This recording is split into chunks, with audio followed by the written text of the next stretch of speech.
Here, Rampy. Your treat. Hi, guys. I'm just giving Rampy a treat because he has been doing such an amazing job.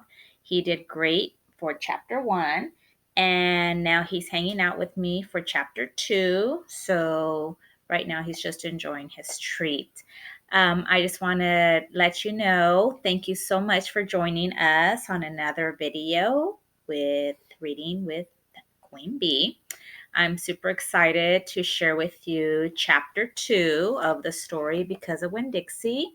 And just to let you know, if you watched chapter 1 video, you know that at the end of every video, I am giving you like a response discussion question for you to respond to me. Also, I am having you either email it to me, go on your Google Classroom, or just talk about it with your family about something about this chapter, the next chapter that I'm going to be reading to you. And it'll be for every chapter that I read of the story Because of Winn-Dixie. I really hope you enjoyed chapter 1. Chapter 2 is going to take us now to the preacher, and he is going to actually see Winn-Dixie. And you already know when you are listening to a chapter book, you can always make mind movies, visualizations, just put yourself in that story sometimes because you can actually relate to the character or one of the characters in the story. Today, Rampy will be relating himself to Winn-Dixie. Okay, so I hope you enjoy the story. I hope you enjoy the video with Rampy and Miss Jimenez. Or it should be Miss Jimenez and Rampy. Let me put on my glasses. Chapter 2. That summer I found Winn-Dixie was also the summer me and the preacher moved to Naomi, Florida, so he could be the new preacher at the Open Arms Baptist Church of Naomi. My daddy is a good preacher and a nice man, but sometimes it's hard for me to think about him as my daddy because he spends so much time preaching or thinking about preaching or getting ready to preach. And for those of you that do not know what a preacher is someone that leads a congregation, a group of people, like at a church. Every religion has a different leader or a different title for their leader. Catholics have a priest. Christians and other religions, they call their leaders pastors or preachers. So her dad is a preacher. And so in my mind, I think of him as the preacher. Before I was born, he was a missionary in India, and that is how I got my first name. So if you know what a missionary is someone that goes to a third world country or a country that is in a lot of need. And they go and help. Maybe they go build a school. Maybe they'll go and teach, help people, teach them about health, put in wells. So there's so many things missionaries do, and they're just amazing people, and they give so much of their talent and their time. And there's actually teachers that go and teach other students at other countries also. So they're missionaries too. And I've always wanted to do that. But he calls me by my second name, Opal, because that was his mother's name, and he loved her a lot.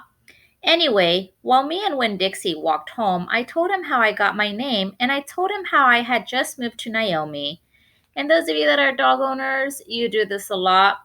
All right, you talk to your dog a lot, even when they're asleep. I also told him about the preacher and how he was a good man, even if he was too distracted with sermons and prayers and suffering people to go grocery shopping. But you know what? I told Winn-Dixie. You are a suffering dog, so maybe he will take to you right away. Maybe he'll let me keep you. Winn-Dixie looked up at me and wagged his tail.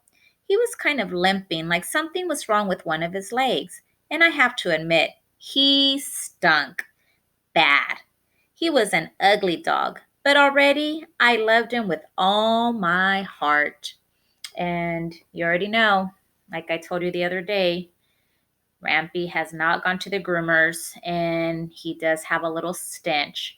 But those puppy eyes and the deodorizer that I use to spray on him makes him cover up that stench, at least for a couple of hours. And then I have to spray him again. When we got to the Friendly Corners trailer park, I told Winn-Dixie that he had to behave right and be quiet because this was an all-adult trailer park and the only reason I got to live in it was because the preacher was a preacher and I was a good, quiet kid. I was what the Friendly Corners trailer park manager, Mr. Alfred, called an exception. So you already know, an exception just means like only adults are supposed to be living in this trailer park, but since she's a good, quiet kid and her dad is the preacher, she's an exception, which means that they let her stay there and they actually let the preacher stay there. The only thing is that I'm not sure if they're actually going to let Winn-Dixie be also an exception. So we're going to have to keep reading the book to find out. And I told Winn-Dixie he had to act like an exception too. Specifically, I told him not to pick any fights with Mr. Alfred's cats or Mrs. Ditwiller's little yappy Yorkie dog, Samuel. Winn-Dixie looked up at me while I was telling him everything, and I swear he understood. Sit, I told him when we got to my trailer. He sat right down. And that's one trick that Rampy knows how to do. He knows how to sit. He had good manners. Stay here, I told him. I'll be right back. The preacher was sitting in the living room, working at the little fold-out table. He had paper spread all around him and he was rubbing his nose, which always means he is thinking hard. Daddy, I said. He said back. Daddy, do you know how you always tell me that we should help those less fortunate than ourselves? He said. He rubbed his nose and looked around at his papers. Well, I said, I found a less fortunate at the grocery store. Is that right? He said. Yes, sir, I told him. I stared at the preacher really hard. Sometimes he reminded me of a turtle hiding inside its shell, and they're thinking about things and not ever sticking his head out into the world. Daddy, I was wondering, could he stay with us for a while? And you already know, if you don't know what a less fortunate is, someone, or in this case, a dog, that he doesn't have a home. Has less than what they have. They at least have a home. And so she knows that her dad, the preacher, is always looking out for the less fortunate. And so Opal is very hopeful that he will take Winn-Dixie into their home. So let's see what happens. Finally, the preacher looked up at me. Opal, he said, what are you talking about? I found a dog, I told him, and I want to keep him. No dogs, the preacher said. We've talked about this before. You don't need a dog. I know it, I said. I know I don't need a dog, but this dog needs me. Look, I said. I went to the trailer door and I hollered, Winn-Dixie! Winn-Dixie's ears shot up in the air and he grinned and sneezed and then he came limping up the steps and into the trailer and put his head right in the preacher's lap, right on top of a pile of papers. The preacher looked at Winn-Dixie. He looked at his ribs and his matted up fur and the places where he was bald. The preacher's nose wrinkled up. Like I said, the dog smelled pretty bad. And if you ever been around a stinky dog, stinky dog, you know that that's pretty much the expression, the facial expression.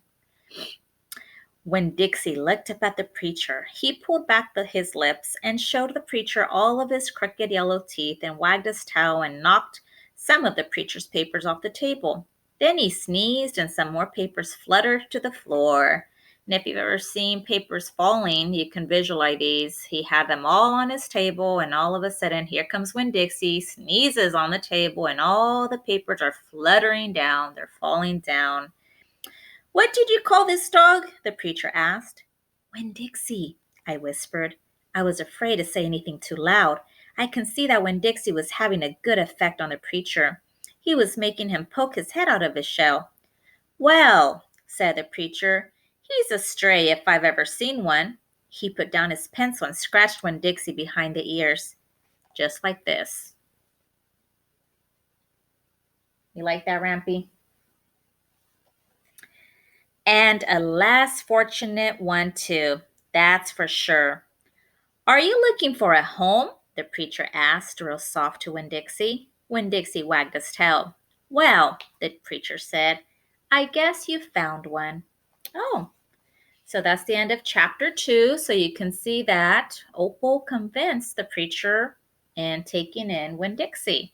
And I will tell you the story about Rampy later on, but yes, his cuteness convinced me to take him in.